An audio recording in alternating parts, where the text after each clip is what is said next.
Good morning, everyone. It's 9:30. I just invite you to take your seats so we can get started.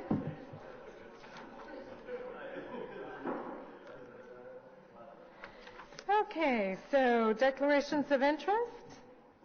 Seeing none, confirmation of minutes 31 from March 22nd, 2018. Carried. Councillor Middick has sent his regrets for today's meeting. Communications. The inquiry response? Yes. I'd love to pull that, and we can talk about it in the context of the report. And the child care report?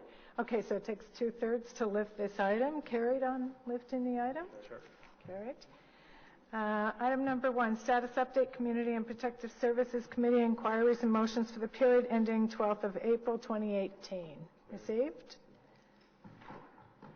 Item number 2, commemorative naming proposal, Katie Zhu and Jack Van Rink. Carried. Item number 3, commemorative naming proposal, Roger Montpetit Park. Carried. Item number 4, commemorative naming proposal, Helen Redpath Thompson Park. Carried. Right.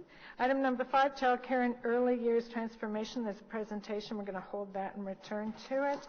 And item number 6, Ottawa Fire Services 2017 annual report. Questions. So we'll hold that item as well. Okay, so returning then to our first held item, item number 5, child care and early years transformation.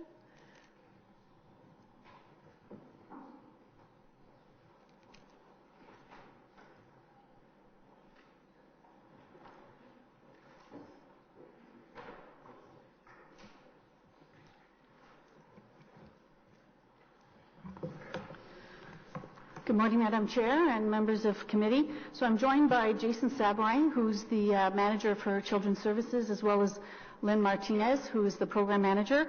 So they will be reviewing approximately 10 slides with you this morning. It covers the transformative change that we've been seeing over the past several years. It's a lot of good news. It's positive opportunities for the City of Ottawa, and it's that additional funding that we've been looking to for years, and it supports the needs of young people and families in the city. So I turn it over to Jason and Lynn. Thank you, Janice. Good morning. Bonjour tout le monde. These are very exciting times for childcare and early years services, and I'd like to take a quick second to thank staff and our sector partners for their continued efforts in implementing new provincial initiatives in order to support parents and give children the best possible start in life. This report provides updates related to childcare, early years, and the journey together, and outlines the new funding framework for the early years services for council approval. I'll ask Lynn to provide a bit of an overview of these services and the provincial vision. Thank you, Jason. Bonjour, good morning.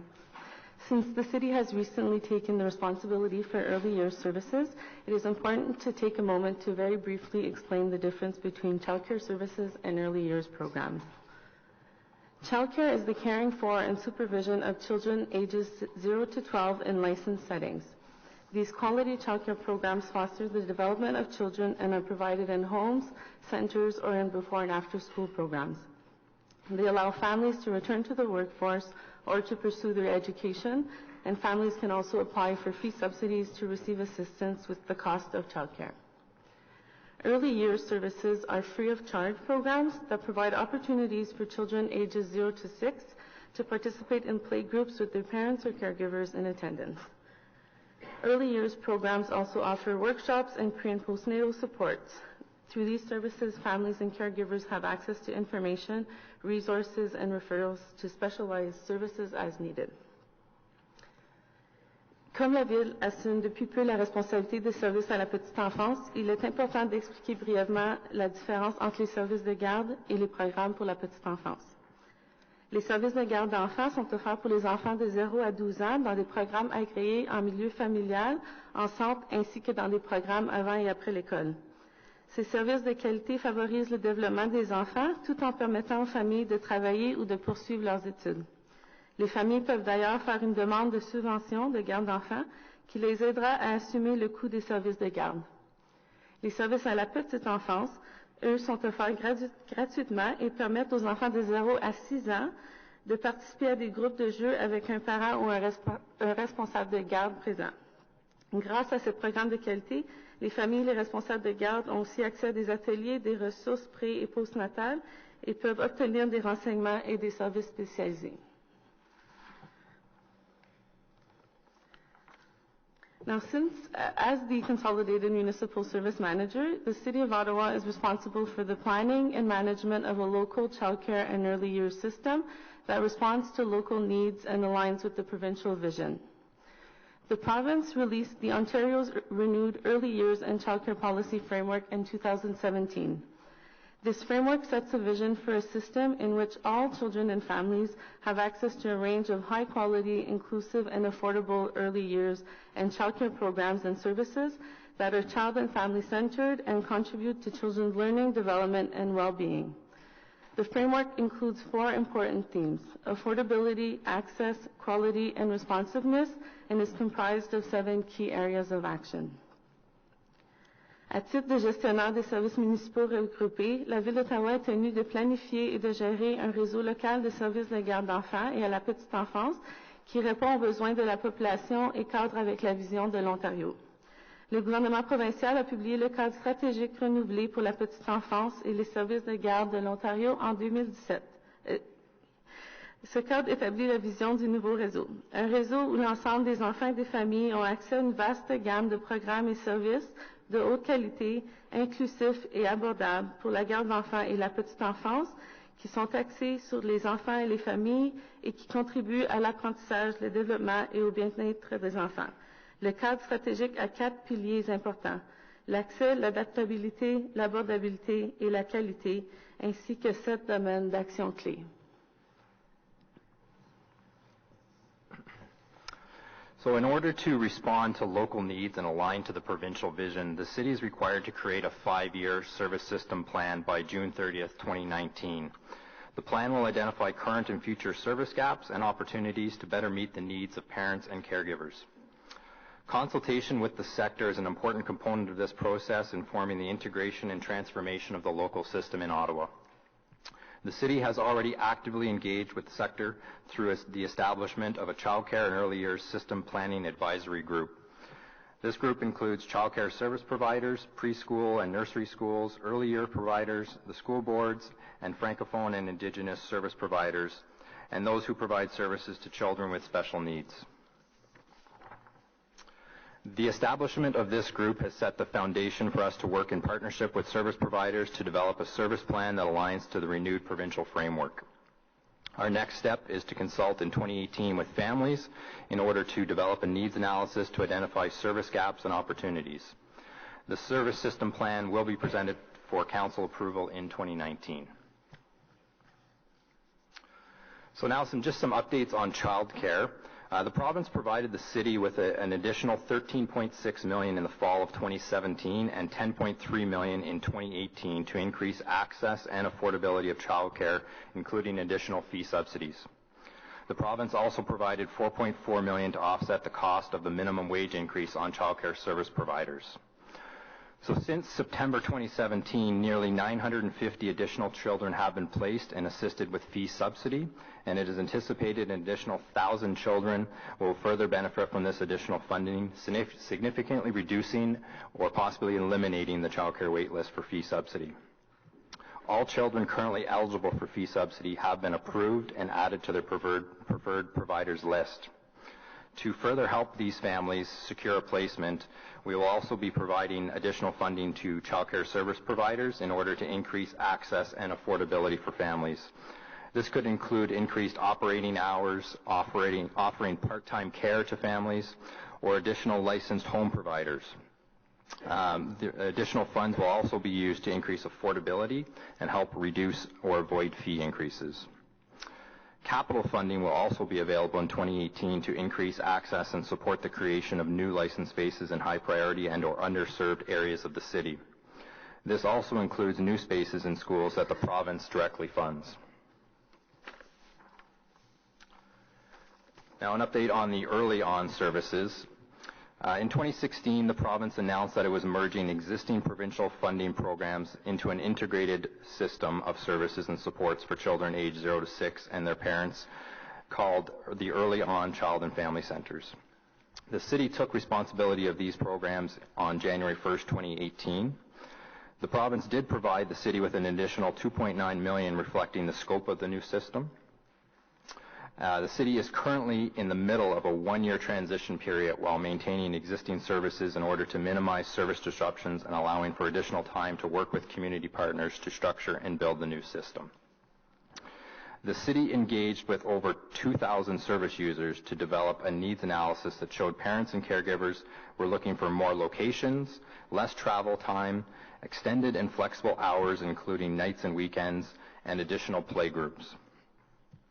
A new funding framework is being recommended starting in 2019 that includes the establishment of service areas, a service complement that aligns with the needs analysis from families, and an evidence-based funding formula that will allocate funding proportionally across the city with a focus on vulnerable families and Francophone and Indigenous services. This new framework will ensure services are responsive to the needs of individual communities, including more location, less travel time, extended hours, and additional play groups.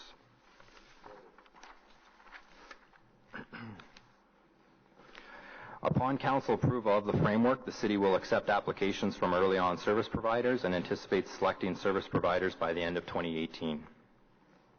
As the city is in a transition year, the 2018 budget priorities for the unallocated funding will focus on items one-time in nature to assist the sector with the implementation of the new system, while allowing for some additional services in 2018. The 2018 priorities that were developed in consultation with our advisory group include the development of a citywide online system for service providers to create events and register users to enhance reporting and system planning, a cost of living increase to help service providers maintain services and allow a better ability for them to meet the needs of the community, while also addressing some historic service delivery shortfalls, the implementation of one-time innovative pilot projects, increasing services to families beginning in 2018, and assisting with innovative ways to deliver services in the new system, and providing additional supports for professional learning and development opportunities that builds the capacity of staff to provide high-quality and inclusive child and family programs which benefit the families and children who access these services. And finally, just an update on the Journey Together. The Journey Together represents the provincial plan to respond to the Truth and Reconciliation Commission's calls to action, addressing the legacy of residential schools and reconcile relationships with Indigenous people in Ontario. The purpose is to increase the number of culturally relevant licensed childcare spaces and expand access to child and family programs for Indigenous children and families living off reserve in Ontario. The city was responsible for coordinating local needs assessment and supporting the development of proposals by Indigenous partners to address the local needs. The province approved 5 proposals for a total of $9.6 million in 2018 and 2019, and this funding will create 49 new childcare spaces and 4 child and family programs that will serve over 2,000 additional people.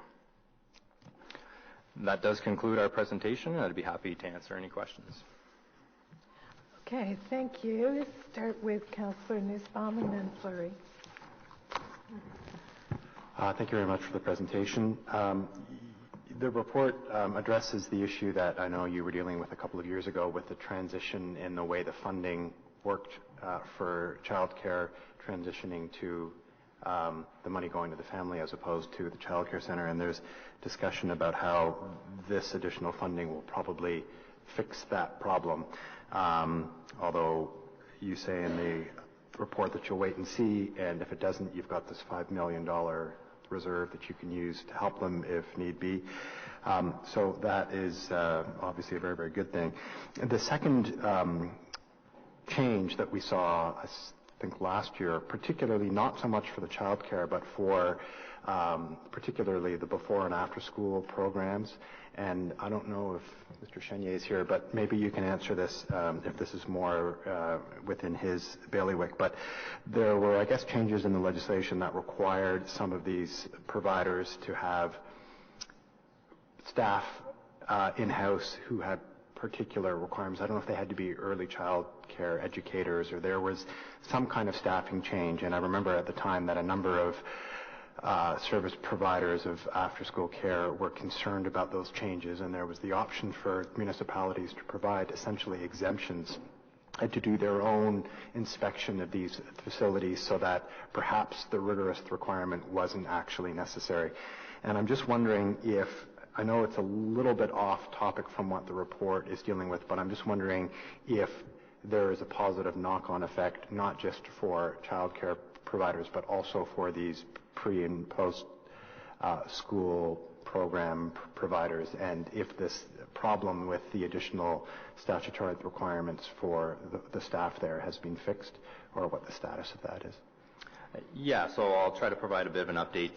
Just as a bit of background, some of the issues that recreational programs were facing were changes from the legislation that didn't allow them to serve 4- and 5-year-olds. So I know if Dan was here, he'd provide you that he did transition families out of those rec programs. Basically, we have provided fee subsidies for those families to enter the school system for the before and after care, and the school boards are required by legislation as well to grow to meet the demands. So that has been seamlessly transitioned, and there is definitely fee subsidies to help those parents with those before and after school programs as well. Okay, my second question is the increased funding envelope. I think 13 million is the additional injection this year, is that right? It's very complicated, but definitely we got 13 million in 2017 related to childcare, and an additional 10 million as well in 2018 for childcare. I guess my question is are there assurances from the province that that amount will be continuous and will grow with inflation? What is this? Is that has that commitment been made by the province that this is now ongoing funding? Yes, I mean everything in this report, we have an approved agreement from the province for this year. Obviously, there's been provincial announcements on future allocations, which we'll still have to wait for provincial budgets to be passed in elections, but everything in this report is committed. Okay, that's important. It is. Because when you hire eight new people, you're creating, of course, an ongoing operational liability that you want to make sure is funded. So that's important. Thank you. And this is great news from what I can tell. Thank you, Councillor Nussbaum. Councillor Fleury. Merci, Madame la Présidente. Et puis, moi aussi, je pense que c'est une belle journée. Finalement, on arrive à avoir un peu la lumière au bout du tunnel pour certains parents qui sont sur les listes d'attente. So I just wanted to go back to your slide number 6, and Madam Chair, I'll come back to my inquiry after. These are my question on the report, and then I'll let everyone speak, and then if you don't mind, I'll come back for my inquiry, just not to mix the two. So on slide number 6, I'm just curious. So when we speak of the 950 spots, and then we come back and say that there's be an additional 1,000. So when I read the report, it said there was 917 people waiting on the waiting list. So just by the additional 950 spaces, we should cover that list and more if there's new pressures. But then I'm confused as to the reference to the 1,000. Maybe you can just explain that. Yeah. So basically, just to clarify, since September of 2017, when we first received the provincial funding, we have physically placed 950 children into the system and helping them with fee subsidies. So that's what our number of children served has increased since then. So there still remains approximately 900 people on the fee subsidy wait list. They have all been financially approved and added to their preferred providers list, and now it's just a question of when they can secure a spot with their preferred provider. So we rounded the number there from 1,000, but that 1,000 basically considers all the people still currently on our wait list that we have the financial ability to help them through fee subsidy. Okay. In the instance where I guess this is it's out of our control in the sense that when a family is eligible for the fee, or when they have a child who's in the age bracket, they can apply for the subsidy component, and then if the dollar is available, we provide it. In the instance where not all of those dollars were spent, are we able to carry those funds to the following year so that we can continue to not have waiting lists? Like how does that function in the instance where the amount of money we received in a previous year wasn't completely spent? Yeah, so in 2017, because the provincial agreement was a bit delayed, they did give us the ability to flow that funding into 2018, but typically we are not allowed to carry funding forward. So any funding we have for this year has to be spent, whether through fee subsidies or through the other strategies we're taking to increase access through general operating to help providers increase access so that there is more spaces or flexibility to meet the parents' needs. And if it isn't, what happens to those funds? Like if there were funds that remain? Typically, any provincial funds that are not spent in the year have to be returned to the province. To the province, okay.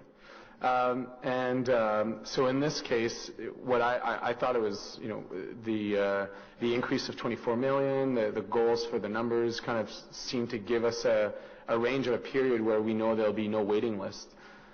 But I didn't see a target date, or I didn't see, so can you maybe, why don't we have a target date? It's such an important thing to not have waiting lists for subsidy. It definitely is. Access remains a major issue in the system. So even though financially we have the ability to place more children, there may not be enough access in particular areas of the city, which is why our other strategies this year is to focus on providers trying to increase their hours or increase flexibility. And then the capital component to that of building more spaces is vitally important to making sure parents have access to these licensed spaces. Okay. So I'll come back on for my inquiries later, if you don't mind. Actually, Councillor, keep going because there's nobody else on the list. Okay. So relating to my inquiries, so tell me where I'm wrong. We have two lists. We have a list of daycares and spaces, and then we have a list of people that want subsidies. Now, in the past, it functioned well where someone would get a subsidy, or the individual was identified with subsidy, but the subsidy was actually located in a location, in a garderie. Now we've split that where we have a subsidy component, you're on the list, you get the subsidy, and then you can choose to go anywhere in town, and that payment will be covered by the subsidy portion. But there's no physical space that's dedicated to a subsidy. So there's two elements to that in my inquiry I just felt the response was plain, is that I don't understand. We know how many spaces are licensed, and we have agreements with our providers, so I don't understand why that number is not more transparent as to on a weekly, monthly, whatever basis that, I'm Child Care Center X and I have vacancy of X, and that be provided just in a public forum. Like, I find that very, it seems outdated that that's not in place. So, and for me to, the response really spoke to going back to a group. I'd love for this committee to make a bit more of a direction to say, no, we're not looking for the feedback of the group. This is a government transparency measure that if you are to work with us in this context, you will have to provide, I don't know if the real-time data is the appropriate wording, but some real data so that we know how many spaces are vacant, so that there's a fairness measure. So maybe you could speak to, I know sometimes in response it's very simplified, but maybe you could speak to that. Yeah, for sure, I'd be happy to. So first off, you aren't wrong. This is definitely important to help parents access the system and giving them information. What the inquiry answer we were trying to give is, it takes a bit of time to work with service providers to capture that data properly and then to relay it in a way that can actually help parents. The data we have currently would not help parents. We need to work with our service providers to figure out how we can capture that information and, like you said, in a more real-time manner, and then build a system that can do that. So we have a subgroup built with service providers to start that conversation, to figure out how they can provide us the information we need to help parents, and then how to build that platform. So it is a priority for us. It'll take us a bit of time to develop that and work with the service providers. The number of priorities we have in 2018 is increasingly growing, but it is important, and we are going to work with our service providers to develop that and have it in place hopefully by 2019. And is the group of IT at this, thank you for that, is the group of IT and the folks that do open data, because I really, there could be amazing apps out there that could provide that traction. So are you engaging both of those groups at the city to unlock those solutions?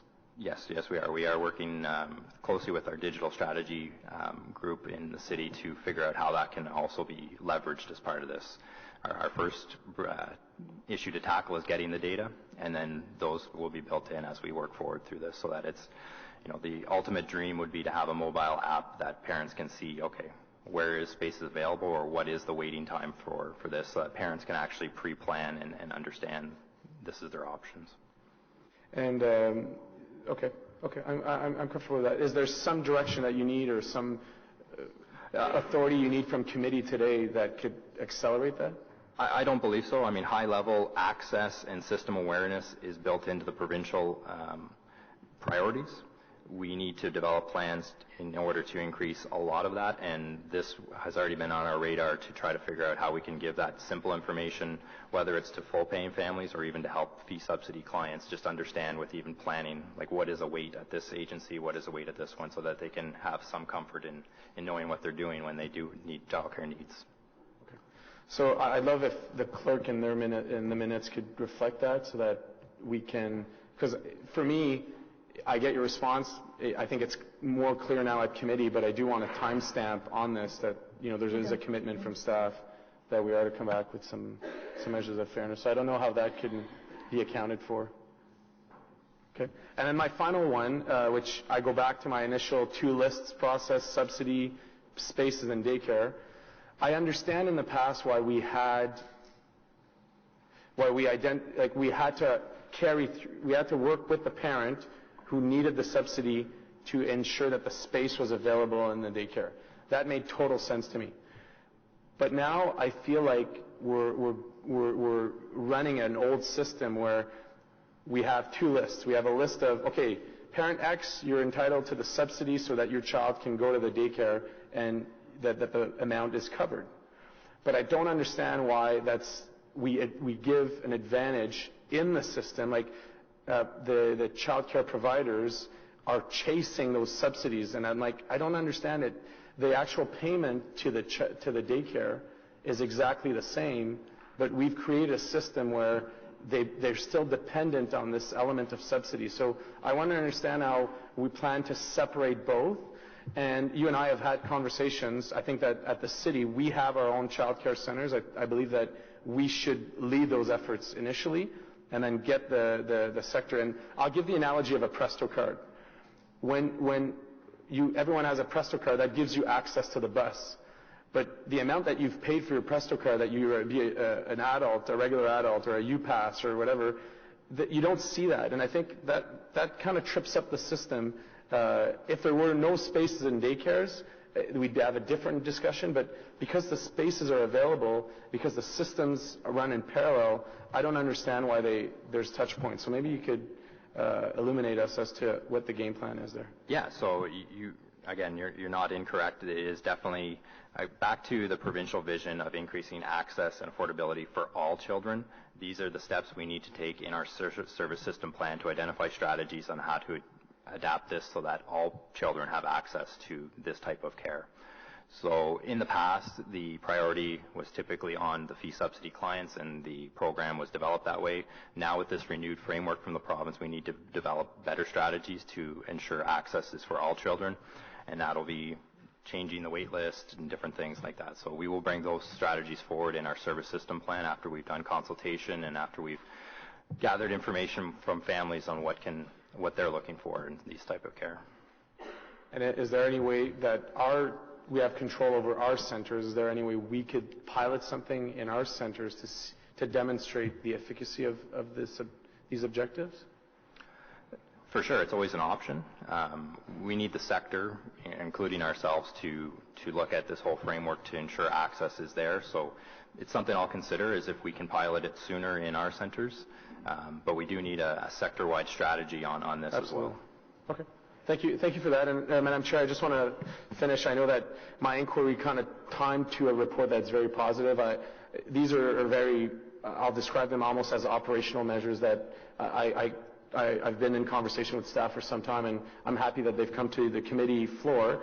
I want to commend Janice and Jason and the team specifically for they've lived through a transition, and right now we're in a really unique position to not have waiting lists and subsidies. So it means that we're giving parents a choice as to what they want to do. If they want to go back to work, if they want to stay at home, there's more options. We know how affordability of childcare is of very importance for.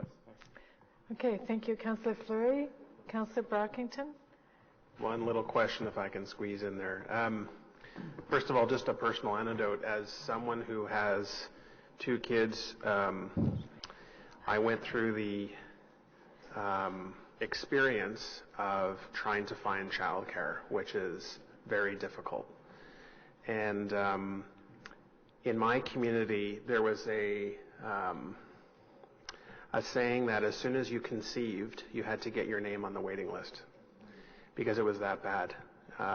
Bayview Public School was the school in the neighborhood that was very hard to get into. It used to have care not under the school board. It was the old Ottawa School Day Nursery Inc. And just the whole get your name in the system, you don't get any reply back, you don't know where you are on the list, it's very challenging. So anything that makes it easier to find care in your neighborhood that's affordable, and this myth that just because you're working you can afford it, it's not true. Even if you're out of university, you have debt, you have a mortgage, your disposable income is not like it is for others. So it's a challenge for many folks. My question, though, is what is the role of schools in the future for child care services? Certainly they have the Early Learning EDP program, which is for kids who are in school, but why is the province not taking better advantage of schools which are still hubs of the community, which have a lot of facilities already there, no new infrastructure dollars needed? Why are we not seeing more preschool programs in schools? Do you have any information on that? Yep. So just high level, the province has a schools first policy, and they have been injecting a lot of capital dollars in the last few years to build more infant, toddler, and preschool spaces in schools.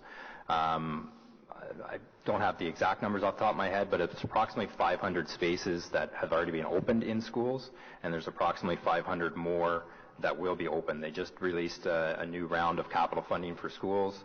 Part of that is existing schools, part of that is new schools, and when they are building these schools, they are thinking about childcare and having that in there. And then ultimately it's up to the school if they want to operate those childcare centers or have a third-party provider come in. So the province has injected a lot of capital money to schools to build more sites, and we're hoping that with the provincial announcements that they continue to increase the access, whether it's through schools or community-based funding, because access and just simply the number of spaces does cause challenges. Okay, thank you, Councillor Brockington. Anyone else? Well, thank you, Jason, Lynn, Janice, for your presentation. Very thorough. We appreciate it, and it's good news. Obviously, I think all we can hope is that whoever forms the next government in the province of Ontario, wherever that might be, maintains the commitment to childcare in the province, because obviously this is much better than we've seen in the past, and we're trending in the right direction. We'd hate to go back in time when we have a different government if that's the outcome in June. So thank you for your work. You've done a great job. Okay, turning then to carried on the report? Carried. Turning then to Ottawa Fire Services 2017 Annual Report.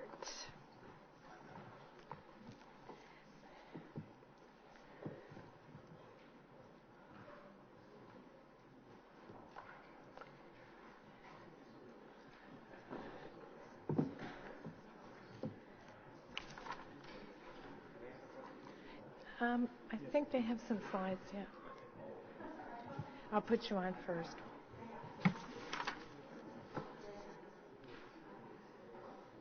Okay, well, before we've got a lot of conversations going on in the room. If we could maybe take them outside. Okay, before we start the presentation this morning, I just wanted to take a moment to acknowledge Chief Pinjatori, who has devoted more than 40 years to the fire service. He served as our fire chief for the last 3 years, and regrettably, today is his last meeting as our fire chief, as Jerry, I don't know why, he's too young, but has decided to retire. And Jerry, I'd just say you have shown solid leadership in moving the service forward in the ever-changing field of firefighting. The service has adopted new technologies, including the automatic vehicle routing recommendation project and mobile data terminals to better serve residents. Ottawa Fire Services has also collaborated on the multi-year Fire Dynamics project, which aims to develop a national curriculum to improve modern firefighting. Chief Pinjatori has been a strong advocate for mental health, making great strides to provide his people with the support they need. Le chef Pinjatori est un ardent défenseur de la santé mentale et a beaucoup fait pour offrir à ses équipes le soutien dont elles ont besoin. In 2016, the service launched a peer support program for mental health. Firefighters, recruits, along with their partners or family members, participated in a support session to help prevent PTSD. And last year, volunteer peers were trained on how to provide their colleagues with confidential, emotional, and social support in a safe, non-judgmental environment. Under Chief Pinjatori's leadership, Ottawa has also gained 2 new fire stations, which opened earlier this year to better serve our suburban areas. So, Chief Pinjatori, you have led this department with distinction, and we have had the greatest of confidence in you as our leader, and I know that there are many, many people who will miss you in the fire department. We thank you for your great service to the citizens and the people of Ottawa, and the friendship that we have all developed with you over the years. So all the best to you as you go to the next chapter in your life, wherever that may take you. Maybe we'll find you sitting at this side of the table. Probably not. But thank you very much. It's certainly been an honor and privilege to serve here in Ottawa, obviously former municipalities of Nepean and West Carleton through my 38 years in the city of Ottawa. So thank you very much for those kind words. You're welcome. So over to you for the presentation. Madam Chair, this morning, it's our pleasure this morning to present to you the annual report of the great work the men and women of the fire service do. I also echo your comments. We're losing a great leader, and he's been tremendous support to me and the entire department, but more importantly, the fire service. Assisting him this morning will be Acting Chief Kim Ayat, as we do a transition to ensure continuity of this critical service. Jerry and Kim have been tag teaming the service. I had told Jerry about a month ago, I said, we'll name an acting chief, and you can, start doing your swan song and going to say goodbye to everybody. But Jerry's been so involved. I think it was last week he told me, I haven't gotten to say goodbye to anybody. So hopefully after today's presentation, you'll have the rest of the week to get say bye to colleagues and friends. But I also want to thank him. So I'll turn it over to the team and present to you this morning an overview of the great work they did last year. Well, thank you, Madam Chair, for giving us this opportunity to report and highlight the excellent work provided by the women and men of the Ottawa Fire Service. As you know, we continue to protect the lives and property and environment of residents and visitors to the City of Ottawa, and as a proud chief, I'd like to say we do that extremely well. While the Ottawa Fire team is comprised largely of career and volunteer firefighters in the suppression sector, we can't forget those who work in inspection, education, safety, and communications. I'd like to take a moment to highlight some of the more notable statistics for you. And 2017 was a very busy year for our staff, with over 93,000 calls received in our communications center, an average of 255 calls a day. Crews responded to over 25,000 incidents.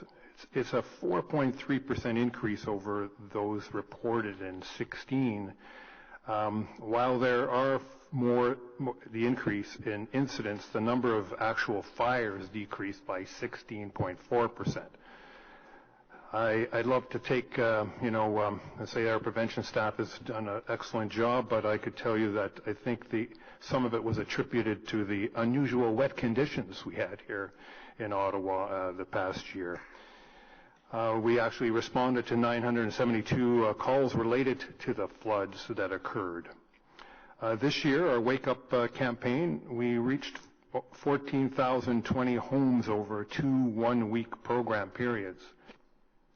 Our prevention officers completed close to 4,000 inspections, and our public education team participated on 701 public education events, which includes everything from firehouse tours to truck visits and safety presentations, and of course visits by Sparky. While we're on the public education topic,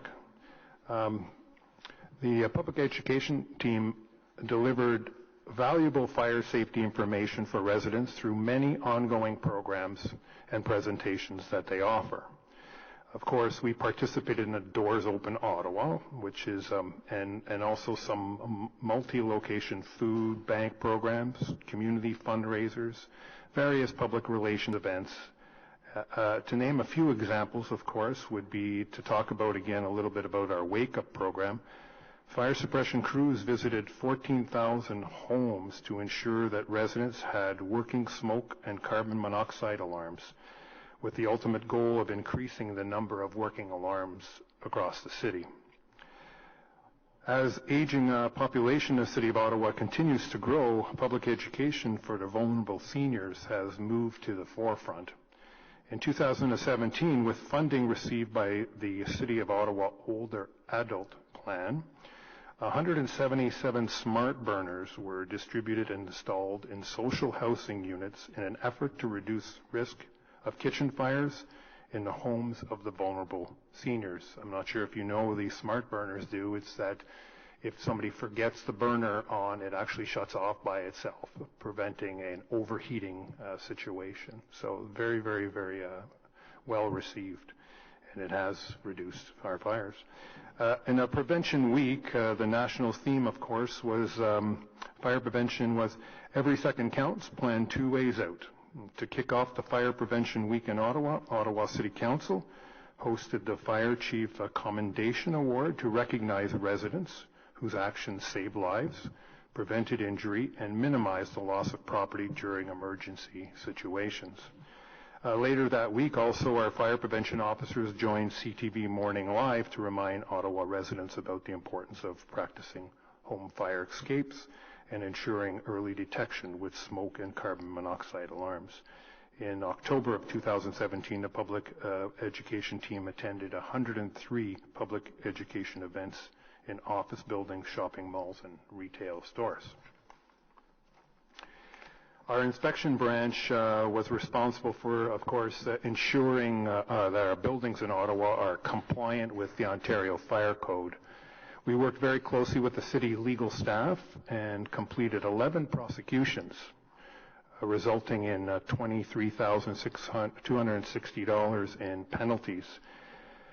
All that to say is that we take our role in keeping public safety very, very serious, and we're the messages should be sent loud and clear that fines will be levied, penalties will be levied if found non-compliant.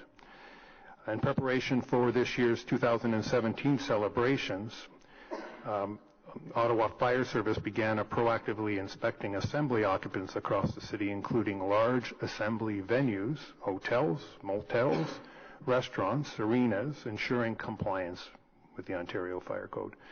By the end of June 2017, we had completed over 300 inspections of these high-priority buildings.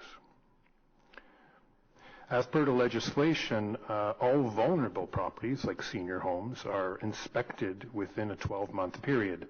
The inspections, which include review of fire safety plans, approval of fire drills, is a multi-day procedure that often requires participation of several fire prevention officers. Also, we have a terrific partnership with the Ottawa Community Housing. In 2017, we conducted proactive inspections to more than 100 of their units across the City of Ottawa. And these inspections were conducted to ensure all fire and safety systems within each Ottawa Community Housing building were being maintained to the requirement of the code. The collaboration partnership has resulted in safer homes for residents in the Ottawa Community Housing buildings. I'm glad to report, as the Chair mentioned, with some of our technology in the fire service has grown exponentially, and And certainly, if you look at our statistics, in a lot of ways we are improving our response times.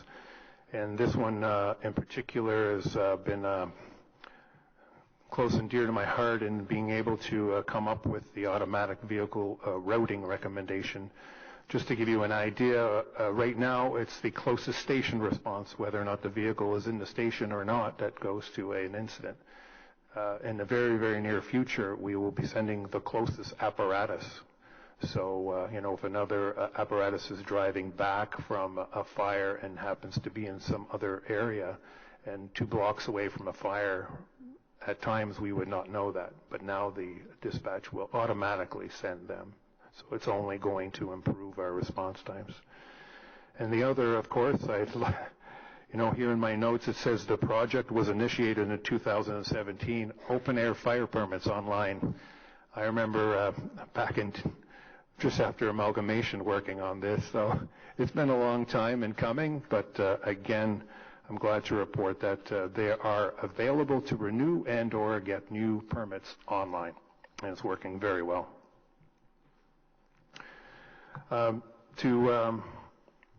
I guess, highlight some of our leadership and innovation in our department. Once again, we'll talk about the Fire Dynamics program.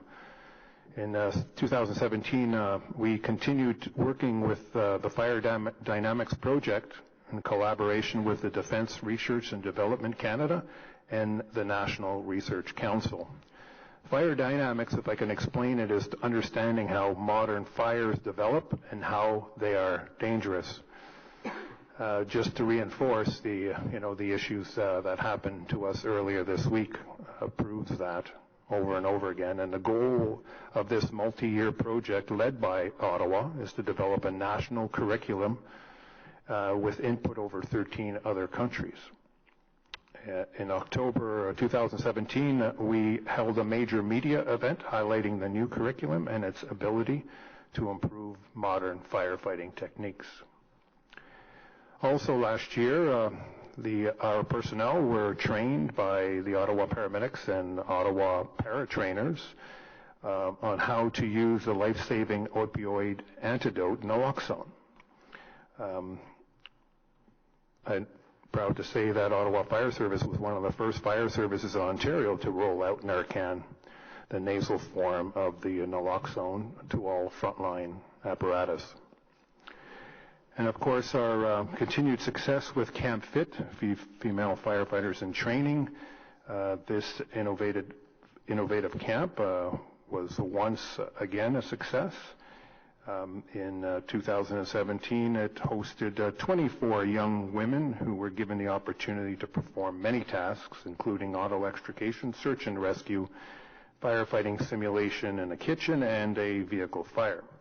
It will continue to be offered in the coming years with hopes that it will increase the confidence and the empowerment of young women to pursue careers in the fire service.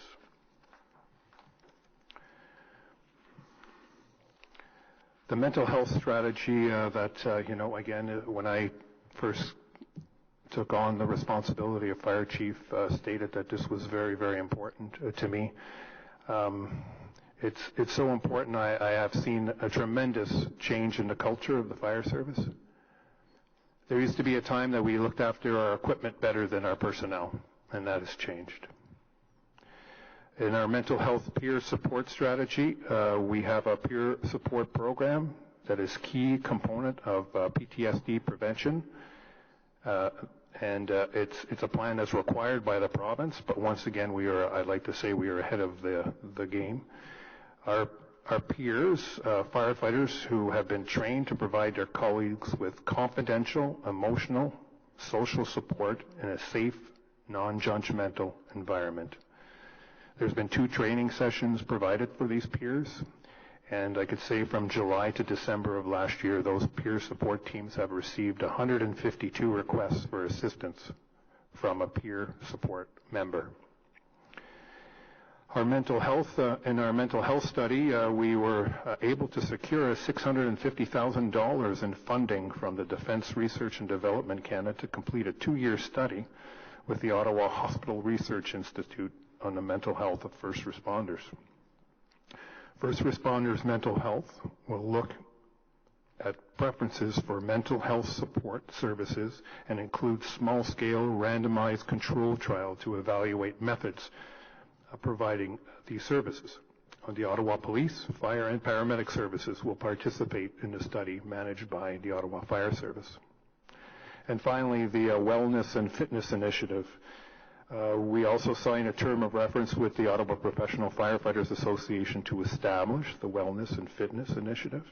This program aims to provide OFS personnel with training and support to improve their overall health and well-being. And our peer fitness trainers visited each urban station, soon to be the rural stations as well, with providing operation personnel the functional movement training in an effort to prevent and reduce work-related injuries. And in December of 2017, all of our fitness trainers became certified as peer fitness trainers by the International Association of Firefighters. And I could tell you that there's a lot of components of this wellness fitness training I see day in, day out. We have seen a reduction in injuries because they are training better and the right muscles groups. And the other issue, personally, I could tell you that when I'm invited to a station for a lunch, used to be a time in my day where there was heaps of hamburger meat and you name it. Now I'm treated to salads that have more fruit in it than lettuce and usually something like nice salmon or something like that. So it's amazing how a little bit of training has gone a long way, that they are looking after themselves, which is only helping us. Looking ahead, of course, we did open 2 new stations, non-additional stations. We were able to combine 2 stations into one, and then as a result, take care of growth in the Cumberland-Orleans area. And both stations were built, completed on budget. And also we're looking at finally instituting our rostering solution.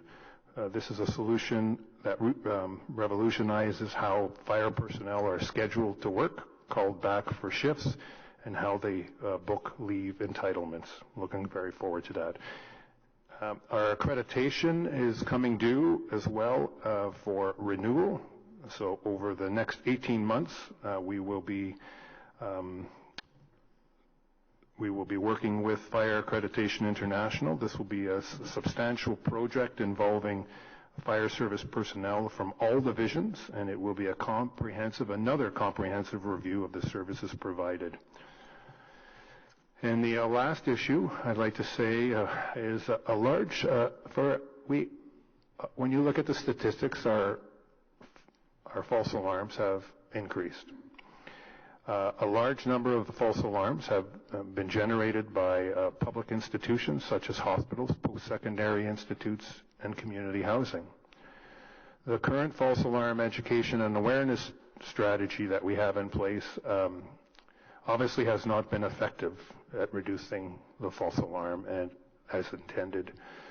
So Ottawa Fire is in the process of developing a new approach for reducing fire alarms. Our new approach will engage key stakeholders in the development of a false alarm strategy, recognizing that there are unique challenges associated with different types of properties. As a result, we will have a proposal or strategy for consideration for committee and council in the next term. Thank you very much. Okay, thank you very much, Chief, for the presentation. There are a number of questions from members of council, but before we go there is one public delegation, so we'll hear from him first. John Sobey.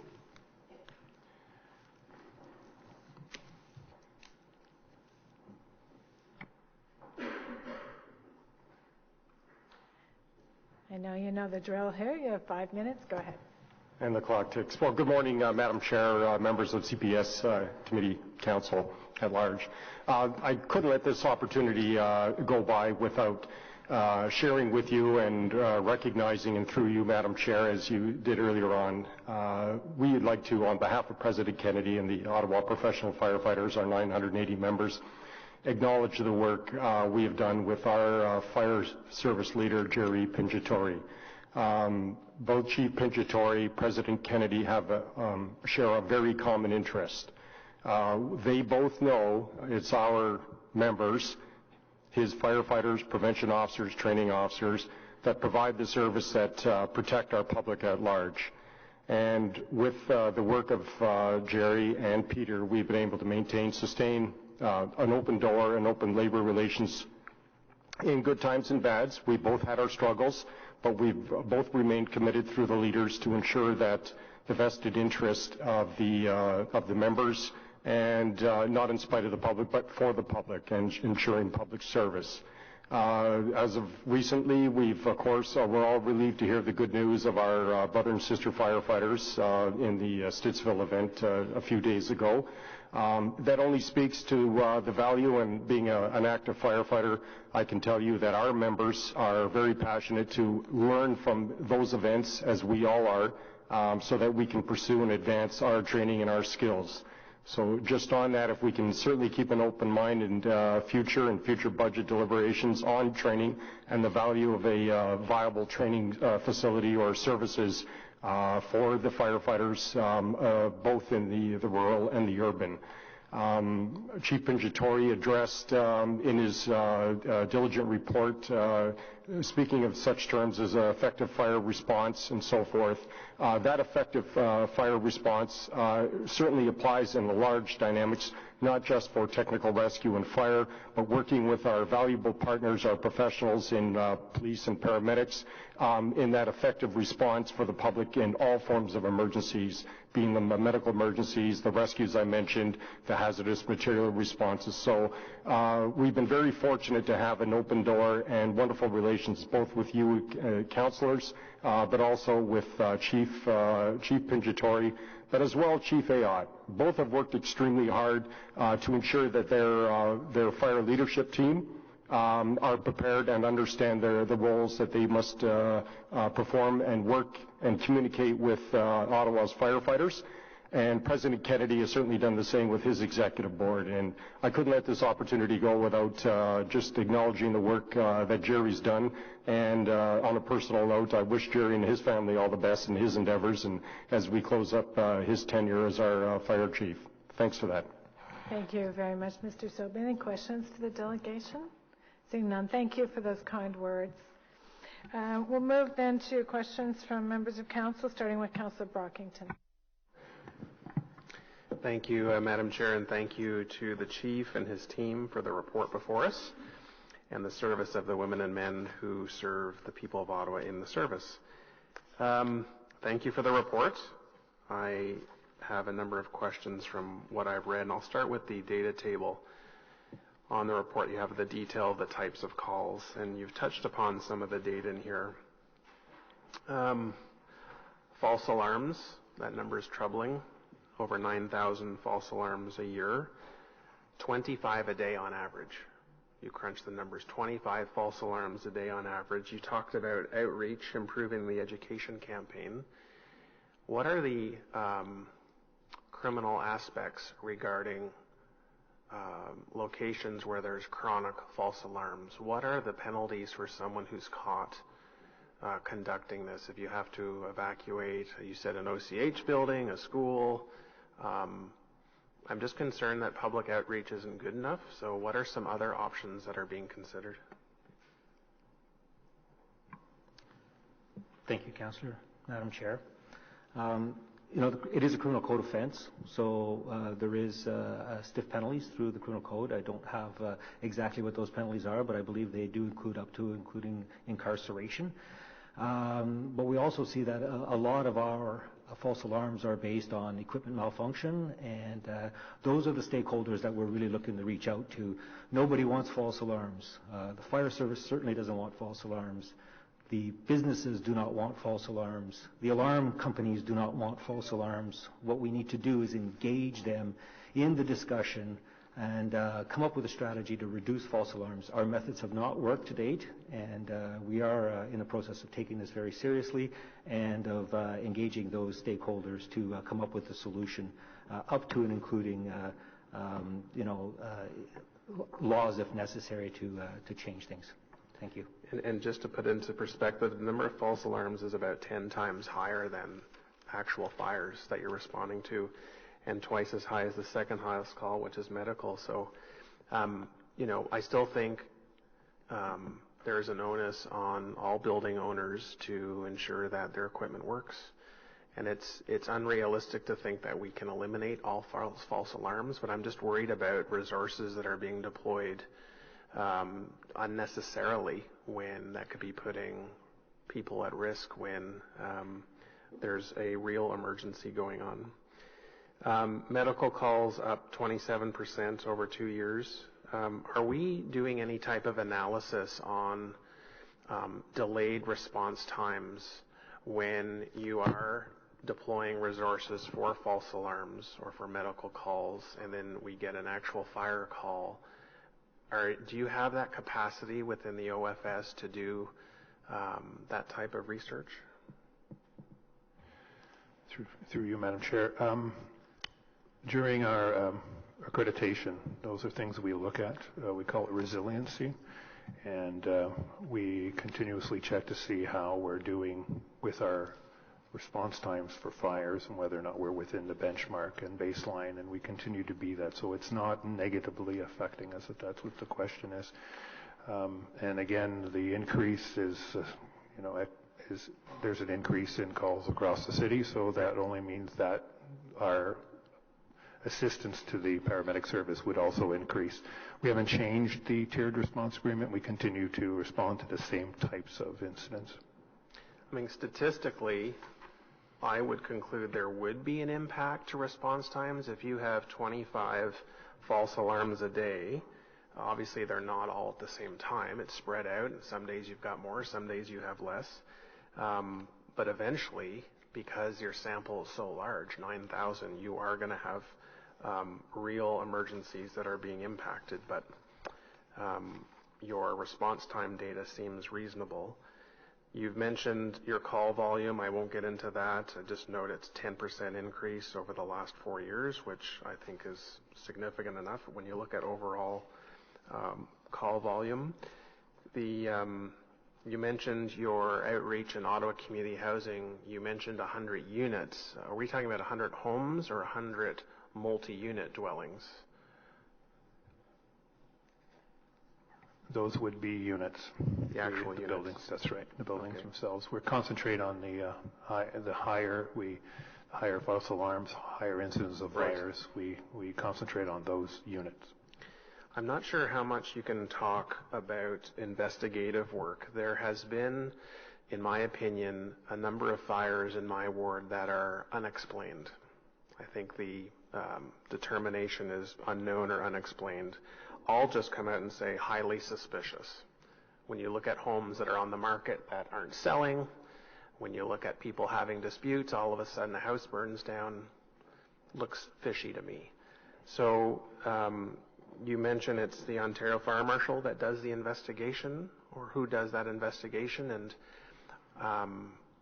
I get a lot of questions from my community because they want to know if again, fires happen, and there are a lot of reason for fires, but if they are deliberately set, whether that raises safety issues in the neighborhood. And I think the chief and I have had a conversation last year about this, about one issue, but how the public can be assured in these cases. So can you just briefly describe the investigative work and how that can be shared with the public?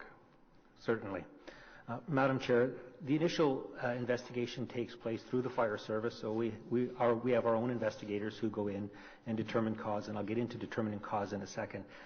Anything reaching a certain threshold, we then call in the fire marshal's office and they come in to assist. So some of the fires will have our investigators do the complete investigation, while others require the notification of the fire marshal's office. We also engage our police partners when we have suspicious activity.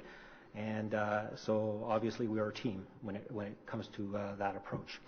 What you're referring to earlier are known as undetermined fires, and just because they are classified as undetermined does not make them not suspicious. In determining cause, it's a process of elimination, and it's a process of deductive reasoning. And quite frankly, you have to eliminate other causes, and every once in a while, because of damage and other activities, you can't eliminate another accidental cause. So a suspicious can be highly suspicious, or a fire can be highly suspicious, but be classified as undetermined because in the criminal realm, you have to prove it beyond a reasonable doubt, not just on a balance of probabilities.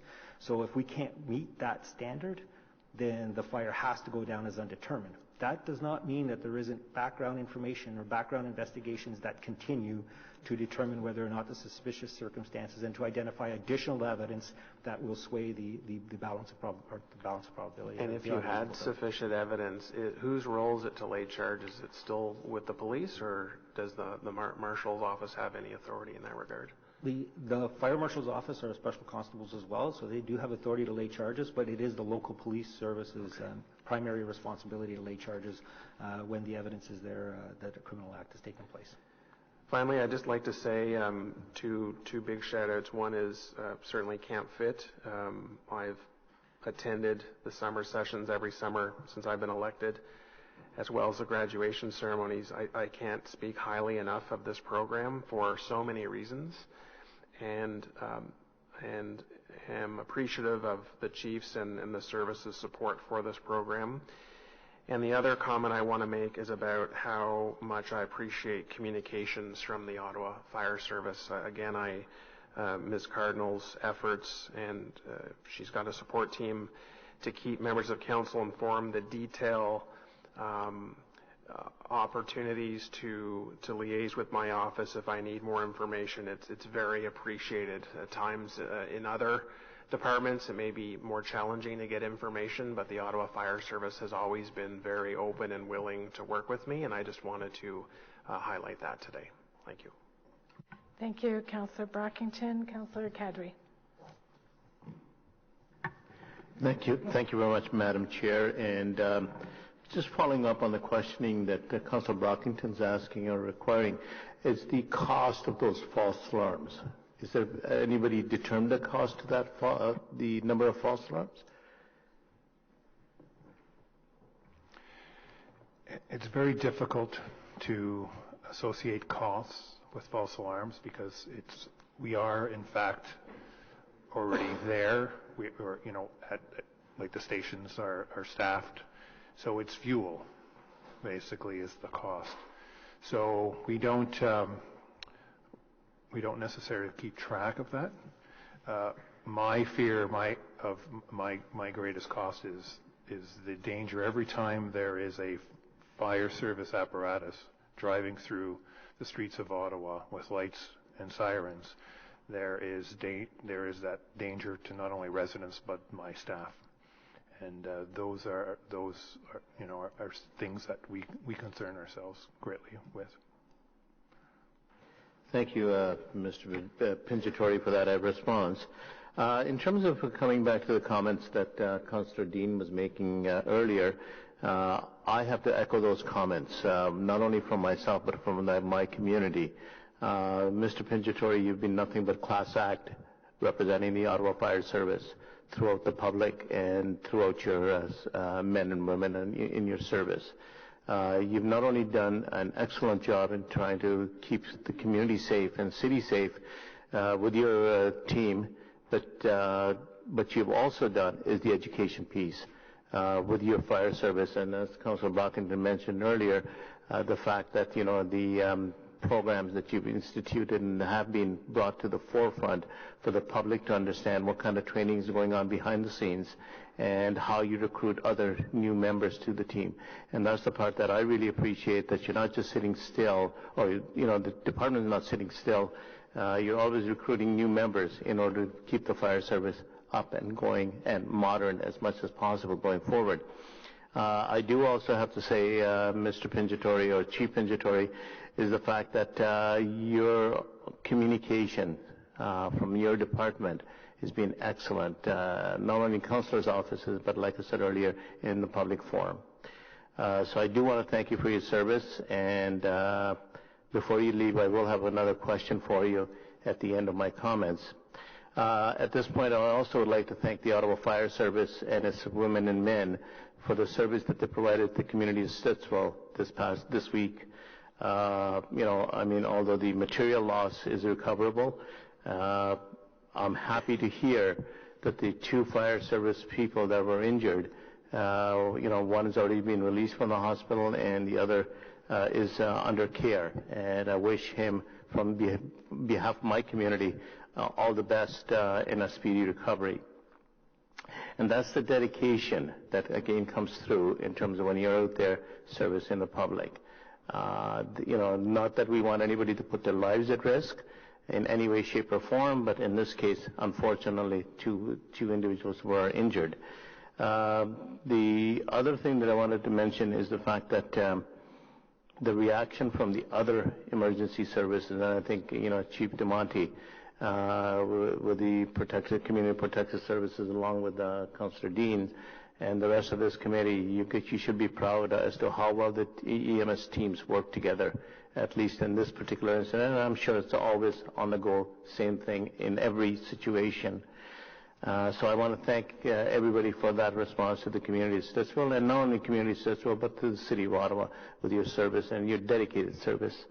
And for Mr. Pinjatori, just one more question, Jerry, is I know 911 is a dear event to your heart and to the community of Stittsville. I'm just wondering, when are we going to find out the chili recipe that you have a winning recipe for? Before you leave or just after you leave? The chili recipe will be retiring with me. Thanks very much. Thank you, Madam Chair.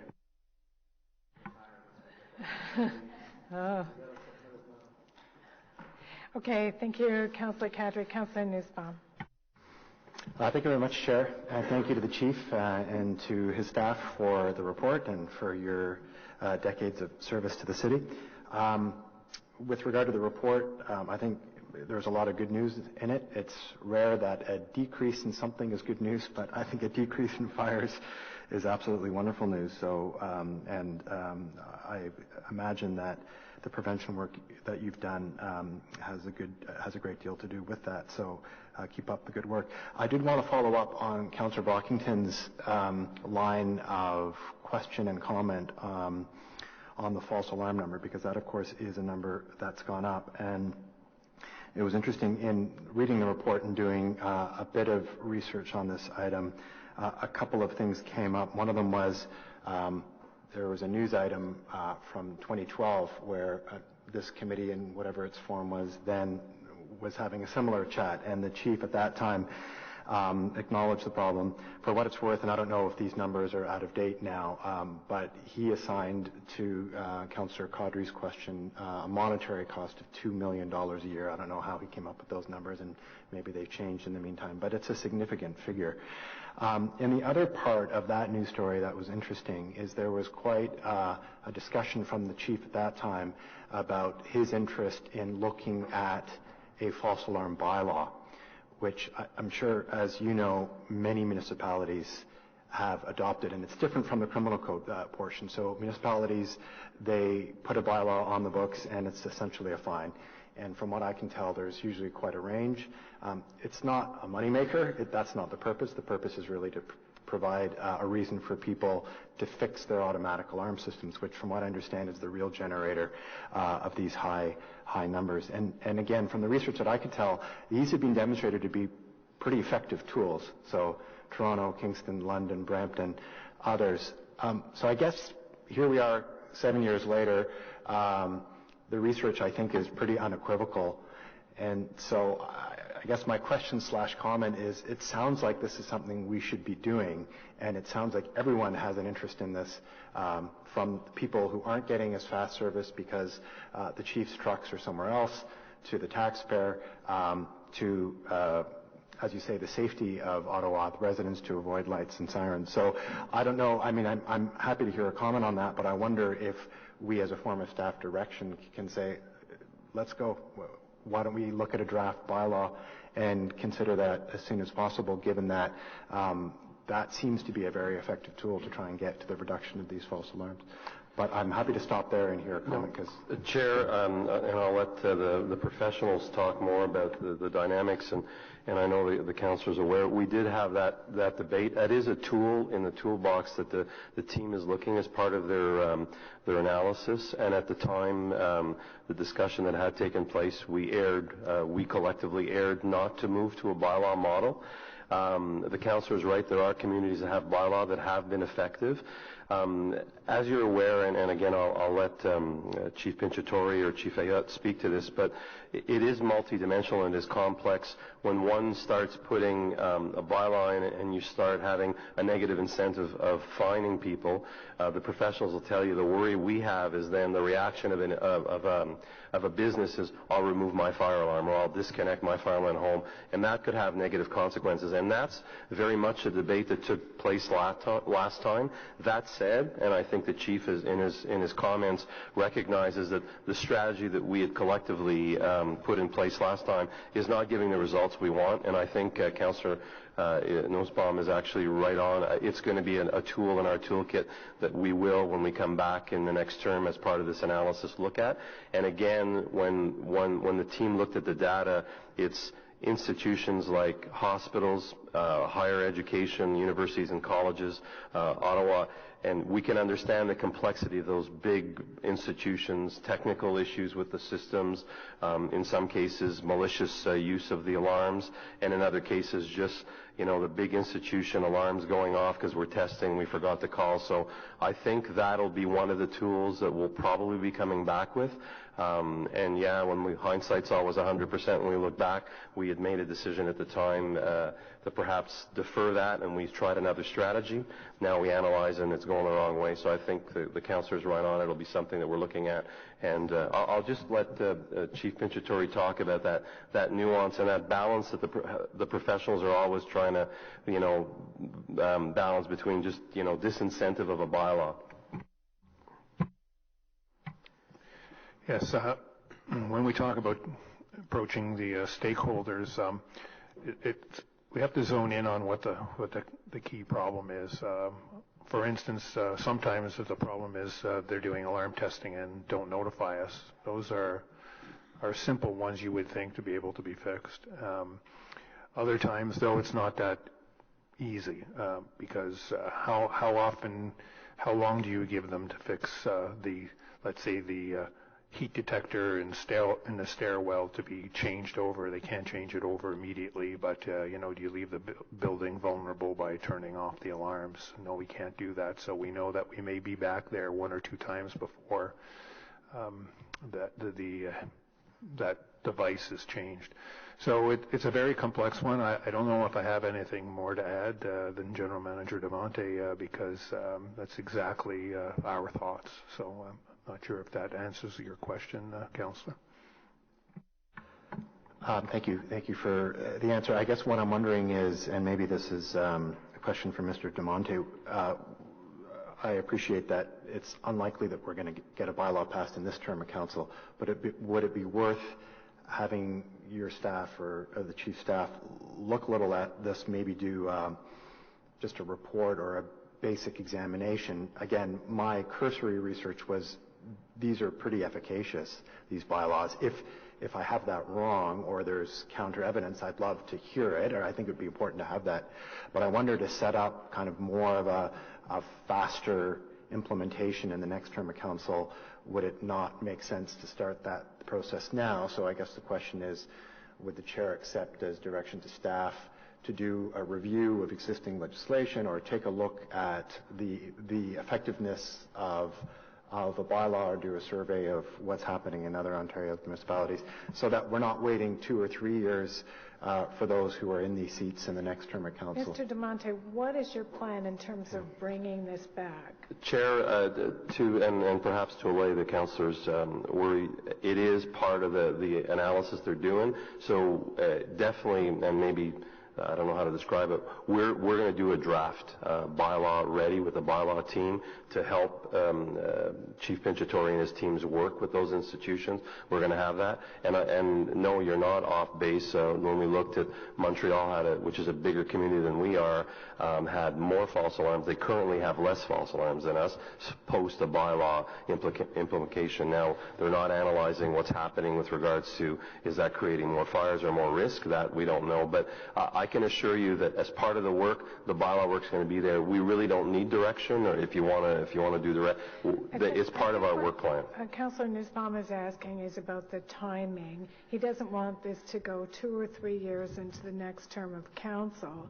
So he's wondering if we can fast track it in some way. So I guess what I'm looking for is how long would this take to do this work and report back? It'll be at the beginning of the new term. So It'll be the Q1 of 2019, and the work will have been done. We're doing it currently as we speak. At the end of the day, just because of the bylaw work plan that we have, we couldn't even get it in here in time until council can't make those policy decisions. But I understand where the councillor is going. He doesn't want it. We come back and report back, and then there's a delay. So we'll have something with the work that they're doing, and part of that will be a bylaw tool as well too for your consideration. And I can assure you we can do that in Q1 of 2019. Okay, so no direction necessary. We don't require it. I leave that obviously at your discretion. Okay. Anything else, Councillor? Councillor Giroux. Thank you, Madam Chair. Through you, I just have a few questions. One of them to the Chief Pinciatori. You talk a little bit about the automatic vehicle routing recommendation. Can you give me a little more detail on how this is going to impact the rural area in the response time, and how we are planning on doing that? Is this going to impact or not, or that's something in my interest? Of course, through the chair. It's a good question, Councillor. It will be seamless as far as the fire management team is concerned, because there are times when we impose,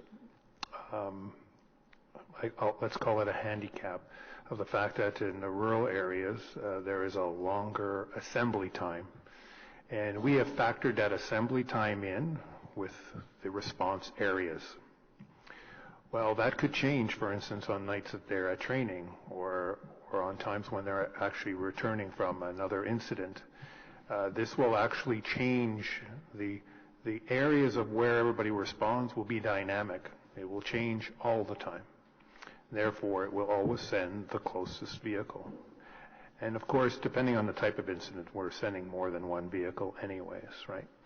So, we see no different. It's going to change the landscape in some areas, but certainly as far as the rural component, I could see it being as much of a benefit as anywhere else in the city. Oh, thank you. This is what I was just wondering, and thank you very much, Chief. And on the same slide, we talked about the open fire permit online, Madam Chair. My question or my kind of comment to the Chief De Monte, maybe, I know it's been years in the work, and I know there is a lot of work happened behind it. I watch it very closely. My community has been dying to have it, specifically in the rural area, because, as you know, the client service center only open one day, and they don't have access. Sometimes they want to have some fire or something on a weekend, and it's not convenient. So it's been very, very good news. But I still see when people going right now to the client service and it's closed, no one notifying them. The client service themselves, they're not aware of the new online services. So maybe internally you could work with 311 or with our client services to educate them on that, because interestingly enough, it's so sophisticated to get the work happen behind it.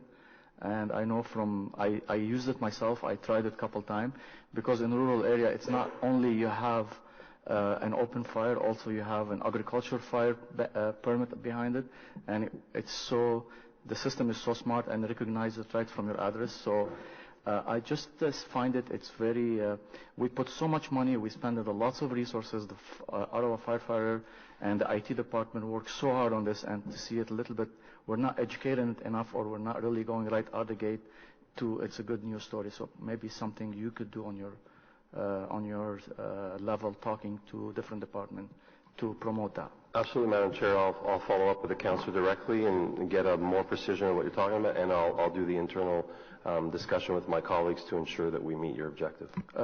Thank you. I just want to comment a few things. This is not a question anymore. I just want to echo what the chair and Councillor Kadri talked about Chief Pinjatori, and I know it's probably your last presentation to our committee, but on a personal level, I am very, very happy. I have a mixed feeling first. I'm happy to see that you're tiring, and enjoying time with your wife Linda, and having whatever you want to do in your future. But also I know the leadership that you provided in the Ottawa firefighter is it's solid. Like Councillor Kadri said, it's a world-class act that you demonstrate in this city. And I know if you look at the map in your first presentation, we do have urban and we do have volunteer firefighter, and your seamless hard working through the organization, it's not going to go unrecognized. Throughout my term of council, I work with your office, and you were never hesitant in or championing any program it came to your desk, from the green light program to identify in rural community how important of the volunteer firefighters to respond to a call, from the 911 blade that our volunteer firefighter, they go out and they install on our resident to make sure their home is well identified in the rural community on their own time, not to mention. And being part of our community. The volunteer firefighter in our community are a class act in education, community barbecues, being out for safety. Any time you call them for anything in the community, they're first people to be there. And why I'm saying that, under your leadership, I know I work closely with Chief Adrian and your Deputy Chief Paul Hutt and Chief Kim Ayot, but these culture will not happen without the leadership, because the Ottawa firefighter has that culture, and it comes from the leadership, and it translates to the community. For that, I want to thank you very much for your service, and I know we're going to miss you, your colleagues, and Ottawa fighter, we're going to miss you, but from the bottom of my heart, I hope you'll have a great retirement, you and Linda. Thank you. Thank you very much, Councillor DeRose. Councillor Kakish. Thank you, Chair, and I don't want to sound too repetitive, but I also want to thank Chief Pinjatori for his leadership and his work. And one of the first things I had to deal with shortly after coming to office was a tragedy in Heart's Desire, where two of my senior residents passed away in a fire. And at that time, I had the opportunity to work closely with Chief Pinjatori, and his dedication, his commitment, his professionalism in guiding the community through that tough time was just true professionalism from what we saw, and it was a very difficult time for the community when these two residents passed away in that fire in Heart's Desire. It's a very tightly knit community, and the chief was there to guide us through that process and to guide me through that process as well shortly after getting elected. So I want to thank him for his work, his leadership in the force. I had a couple of quick questions. One of them that you mentioned was with regards to mental health, and you said that we used to take care of our equipment more than we do our personnel. And so I was just wondering, in terms of those numbers and the peer support groups that you mentioned, it seems like a fairly high number. And is that because there's more openness about talking about these issues? I mean, are we seeing a sort of different, our numbers up and down over previous years, or are people just more comfortable speaking about it, and because of the campaigns that we're seeing with regards to ending the stigma and being able to talk openly and freely about it in the workplace? Through you, Chair. Absolutely, Councillor. That's one of the culture shifts that we have recognized is the stigma attached to, just maybe coming across as too soft or not macho enough to deal with our day-to-day encounters. But it took a lot to get to that stage. There was a lot of training, for instance, on mental health first aid that not only taught us how to deal with mental health out on the street, but amongst each other as well, and looking after each other and having each other's back, so to speak. So we have seen a change, and we still have a lot of growth. I'm not going to be naive to think that everybody's hugging each other. There are still some issues that will happen in that family, but certainly we're very, very happy with the progress. Is that number kind of show me that it's working, or is that number should make the next chief worried, right? Because how many people are struggling? So we'll keep a close watch on that. But certainly the peer-to-peer support seems to be the best avenue of, as highlighted just recently with the accident we have, or earlier this week, that peer group came in right away, and we'll follow up with certain individuals. And there are all kinds of aspects and areas and routes that they can take, but the peer-to-peer seems to be working the best for us. Okay. Last year after council, I think there was Peter McBride was showcasing some of the technologies and the different things that they were doing in terms of research and tackling different fires and that sort of thing. Are there any updates? I'm not sure if you touched on that. I don't think you did in your presentation, but are there any updates in terms of some of that research that was being conducted last year, or new technologies about how to tackle fires and that front? For all intents and purposes, the curriculum is near completion. It's going to be posted on a website somewhere, some way for the country to access. Certainly, we've had a lot of positive feedback on our approach, and the good news with our Moody Drive Training Center, everybody is going through that training, and it'll probably take us another year to complete, but it's amazing. I hear it. I hear the change happening on the fire scene, listening to the way our tactics. So I know firsthand that it's made a difference.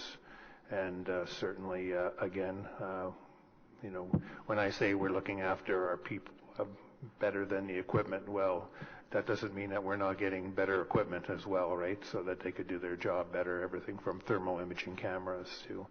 But the most important thing that they're learning from that fire dynamics is how to... the science behind fire. So it's not just put wet stuff on the red stuff, right? They really understand airflow, read smoke, color of smoke, all of these things. So it's only going to make us that much better and safer. My final question was in regards to the growth in the city and the development. You talked about, I think, the 2 new stations in the East End, and I think we did shut down one. You didn't reference that in your presentation, but there was obviously a bit of an overview about the facilities we have across the city. I know we'll be doing similar exercise in different parts of the city, including Parks and Rec, to look at the big picture post-amalgamation. And we had in recent years a new one in Barrhaven, new one in Riverside. So just curious, what do the future planning and growth in terms of that for rapidly growing communities like my area, Riverside, South Finley Creek, Barrhaven? I know you have an older one in Leitrim. Do you have a sense of what those future development plans are for stations down the road? When putting together the station location study, we know where the urban boundaries are and future growth. We've taken all that into consideration. So if that doesn't change, we know that through that study that the next area of growth is Canada North. And so we have a plan somewhere in the future as that growth continues to happen to take care of that. And so that was a study that we said was good for the next 10 years. So as that approaches, and depending on the growth of the city and the boundaries, we'll have to reassess. But right now, that's the only place that we anticipate a requirement to build an additional station. However, it won't be an additional one. It'll be a matter of repositioning the Rydell station. Repositioning the Rydell station, the existing one in Canada. It wouldn't necessarily work from that area for the new growth, and size as well. We would have to augment the personnel. We have some there. We would have to add some personnel, but that'll be in the next term of council for discussion.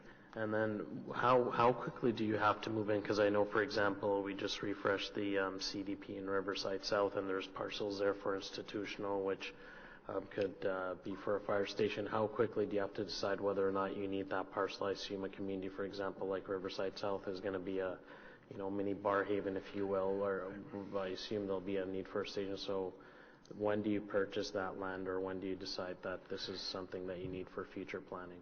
Certainly, we would have to look closely and do more studies, but I'm confident that with what we saw as future growth, that we are well positioned to cover that area under our effective response force. Okay. Thank you again, Chief, and welcome to Deputy Chief Ayotte as well. You don't have to worry about losing your hair on the job, so good for you. Thank you, Chair. Thank you, Councillor Kakish. Councillor Eglai. Not sure how to follow up on that. But I do want to thank you, Chief Pinjatori. In the last number of years, there's been a couple of challenging fires in my ward, and your people have responded so well, so professionally, so responsibly. And as Councillor Drew said, that comes from on top. That comes from the leadership, and it trickles down. So, and I think it speaks volumes. In my previous life, I used to do a lot of labor relations. I think it speaks volumes that the employees representative comes out this morning and thanks the management for what a great job they've done. So you are going to be missed, but I also feel quite confident that in the transition period that Chief Ayotte is going to take good care of us. I know from working with him, I feel that we're in good hands as we need to be during that critical transition period. So congratulations to both of you on the different ways that your lives are going to be going over the next little while. A quick follow-up on Councillor Nussbaum. I understand we don't have to give direction, Mr. DeMonte, and I appreciate that. But this is a suggestion, I guess, as opposed to a direction. But in what's coming forward, you talked about the Montreal model, for example, which is now showing less false alarms than we are. I think it's important in your analysis, if at all possible, to have some explanation as to whether or not that seems to be because of the bylaw or the unintended consequences that people are disabling or removing their fire systems, because that may not be something that you see right away. Oh, it's gone, we're going to have a fire, but it's something you might see down the road. So I think that's important information we have to have a fulsome discussion around how a bylaw might be implemented and what it should do and what we can expect from it. So you're nodding your head, so I'm going to take that's something that you are going to fold into the report. Chair, absolutely, and that was kind of, perhaps we didn't describe as much. That's the part that is, for me, worrisome when I hear the professionals saying, where is that balance, and is that unintended consequence? Because then that can have a life safety issue. So it will be absolutely part of the analysis we're going to do. Okay, I really appreciate that, because again, we're going to have a proper discussion around it. I think we need to see both sides of the coin. My other question was around the increase in medical calls, and I see that year over year. We're seeing that in the table you provided to us, and you also made the comment during your presentation, Chief Pinjatori, that we're one of the first services to roll out with our members training and use of naloxone. Is that the connection? Is that why we're seeing the increase in the medical calls? Are they drug related, or do we know? Do we break it down? Are they heart attacks? Do we know what's causing it, or where they're coming from? Through the chair, we have not changed the tiered response agreement, and we respond to all VSA or unconscious. So then the naloxone would be an unconscious. It's not an additional on top of. It's as a result of us going to those types of incidents. And that's a direct correlation to the fact that call volume for the paramedics have gone up as well. So it only makes sense that, there are more VSAs and there are more unconscious people as the population growth. And so Sure. that's the reason. Yeah, you're a bit at a disadvantage. The annual report for the paramedic service is coming later, so you'll see it's a direct, as the chief explained, it's a direct correlation. Their call volume has gone up, so the corresponding call volume is going up there for the same categories of call that they're tiered on. So I guess where I was going with this, though, is if you know what's causing the increase in the medical calls, or you know what the problem is, it's heart attacks, it's slip and falls, whatever it is. I guess where I'm going with this is there a need, as we move into our 2019 budget discussions in the fall, is there a need for a different pocket of funding or a different type of funding so that your members are able to respond to whatever is causing the increase in the medical calls? Do you need different training, or do you need additional training if we're seeing this as a trend line that you're going to be responding to more medical calls than you have previously? And as part of the tiered response agreement, we've talked that fire and police are tiered on certain categories of calls because they can provide certain skills. We've given them defibrillators. Now we've added a new tool, both in police and fire, the naloxone, as the opioid epidemic has started flowing across the country. Unfortunately, we're not seeing it significant here yet, and I hope we never do. So there's no really impact other than as the broader community grows and the call volume grows, those categories of calls are growing proportionately.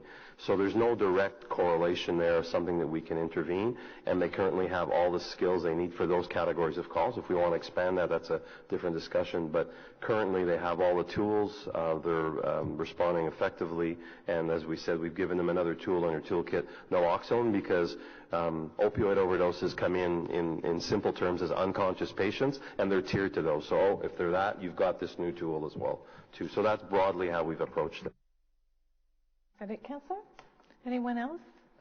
Just one question from me. I recall back in the days when we were implementing the 24-hour shift, there was some concern about a spike in absenteeism. I'm wondering, has that been adequately addressed now, or is that remaining a challenge? We continue to keep a close watch on the sick leave. We're currently in negotiations and coming up with some strategies there to ensure that remains under control. Okay, Councillor Brockington. Just before Council, can I get a written reply to your question about the work that you're going to do and bring to us by Q1 2019? Can I just get the bullets of what exactly you're going to do, just so we're all on the same page before we make a decision at Council? Sure, Chair, we can do that. We'll put something together, show you the work plan and what we're going to have, and what the expected outcomes of what you'll have in front of you for discussion. Thank you. Fair enough. Okay, so seeing no one else received on the report? Received. Inquiries? Notices of motion? Other business? Adjourned. Thank you.